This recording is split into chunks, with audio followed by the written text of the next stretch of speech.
पहले तो आप दोनों को बहुत बहुत बधाई, फिल्म में बेहतरीन कामयाबी पाई है।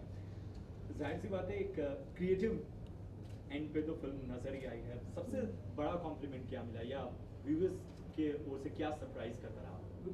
आई थिंक मेरे सोशल मीडिया पे बहुत सारे कॉम्प्लीमेंट्स और कमेंट्स आए हैं, और बहुत सारे कमेंट्स आए हैं कि आपने हमें रुला दिया, we were crying at the end, we had tears in eyes. So you know, जब आप दर्शकों के हार्ट को छू पाते हो, that's the most important compliment. And एक बहुत अच्छा कॉम्प्लीमेंट आया कि पिक्चर में यामी का नाम श्रुति है, तो किसी ने इनफैक्ट ये लिख दिया कि मैं अपनी फ्रेंड श्रुति से बिछड़ा था बचपन में, और ऐसे लगता है कि आपने मेरी लाइफ पे वो ये कहानी बना दी है। So I think that was really something for me.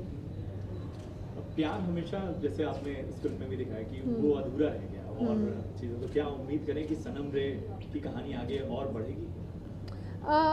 You know, अभी तो मैं सोच नहीं पा रही कि आगे मैं क्या बनाऊंगी, because I just want a little break. मैंने 2 बैक टू बैक फिल्म्स बनाई, यारियाँ एंड सनम रे।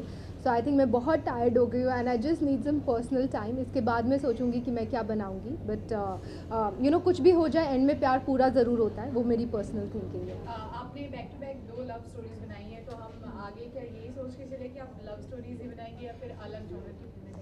आई फील यारियाँ एक कॉलेज एडवेंचर फिल्म थी, वो कम्प्लीटली डिफरेंट थी सनम रे से। सो आगे भी I think as a director मैं अपने आप को चैलेंज करना चाहूँगी with something which I have not tried before, but let's see, you know, something जो भी कुछ मुझे एक्साइट करेगा, I go for it. He is telling me to make Yaariyan two, so I am not really sure right now.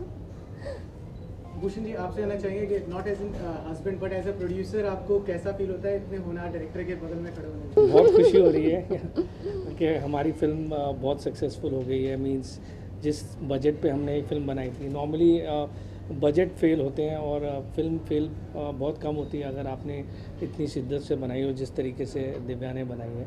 और हमने बहुत ही rightly budget करके film बनाई थी 12.5 करोड़ में, और प्लस पीएनए के साथ 20.5 में। एंड जिस तरीके से हमें रिएक्शन मिला है, हमारी उम्मीद और हमारी सोच बहुत बड़ी नहीं थी कि हमें कुछ 100 करोड़ करना है, क्योंकि जिस साइज़ की फ़िल्म बनाई थी उसी साइज़ से हमें दर्शकों ने पिक्चर को बहुत सराहाया है। और वीकेंड में ही मतलब हमारी पूरा कॉस्ट और पूरी रिकवरी निकल आई थी। तो it's a sign of hit film. मतलब कि आप एक हिट फिल्म पे अगर बैठे हैं और वीकेंड में ही हो जाए, तो ऑब्वियसली डायरेक्टर को मुझे पकड़ के रखना पड़ेगा आगे की फिल्मों के लिए। आप दोनों के लिए एक बात कही जाती है कि being such a big brand you could have made the film with big stars and सब, बट आपका दिव्या जी हमेशा देखा था आप नए कलाकारों को चांस देती हैं, तो इसके पीछे कुछ खास वजह? I think most important, you know, for me as a director, ये है मेरी कहानी और स्क्रिप्ट होती है, उसके बाद कैरेक्टर्स आते हैं। मुझे जेन्युइनली लगा था कि कैरेक्टर में पुलकित बहुत अच्छा लगेगा, और बहुत तारीफ़ भी हो रही है पुलकित की फिल्म देखने के बाद, बहुत पसंद किया जा रहा है जिस वजह से उसको प्रेजेंट किया गया है। सो आई थिंक मैं हमेशा स्टोरी पर बिलीव रखती हूँ, और कास्टिंग हमेशा मेरे लिए सेकेंडरी आती है। For more news and gossip, don't forget to subscribe to Bollywood Helpline.